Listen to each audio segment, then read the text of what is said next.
Woodstock is the second segment of the 12th episode of the first season of the Peanut series, and although I'm not a huge fan of Woodstock as a character, I rather enjoyed this. Normally when I discuss these episodes, I will talk about everything that happens and share some thoughts, but actually quite a lot happens in this one.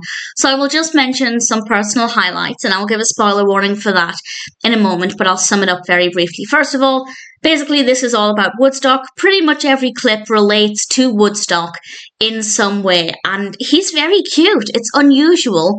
Not completely unheard of, but unusual for me to think that about Woodstock. So that definitely suggests that the animation is an absolute delight, and the narratives really lend themselves to some very cute scenarios with Woodstock, and I'll talk more about those in a moment.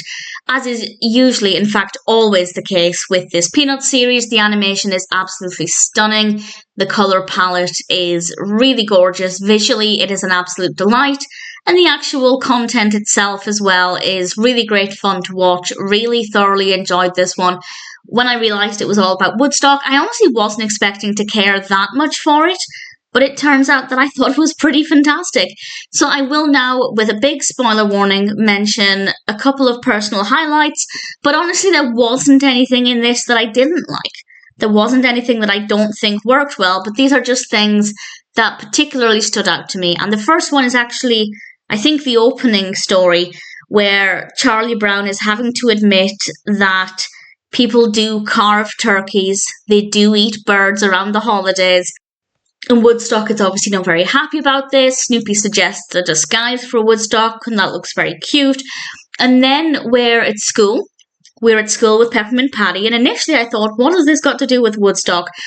But then it made sense, because she's trying to find a way to not be the bottom of her class. And when Marcie suggests doing her homework and paying attention, Peppermint Patty thinks that there has to be an easier way. And she decides that the best way to not be the bottom of her class is to find somebody who knows less than she does. So out she goes, and then comes back in with, you guessed it, Woodstock. So that's how Woodstock tied into that one. We have a brief part that focuses on feeding birds at winter time, because birds struggle to find food when the ground is frozen. I think that's a lovely message, a fun and engaging way to tell that message, particularly perhaps for younger children who are maybe not aware that actually birds can struggle to get food from the ground if it's frozen. So definitely a nice little education there. And it even gave the information that it's better to scatter the food rather than just dumping it in a pile. So I thought that was very well done. And then my last personal highlight is the very, very end, the last thing we see, where Woodstock is walking along with, I think, 5 tiny hats on his head. I found that to be absolutely adorable and really a little delight. So I had a lot of fun with this. I wasn't expecting to, but I went into it with an open mind. Glad that I did, because I really thoroughly enjoyed this. Beautiful animation, really fun little stories. Woodstock was adorable. I have no complaints, and I'm very happy to recommend it.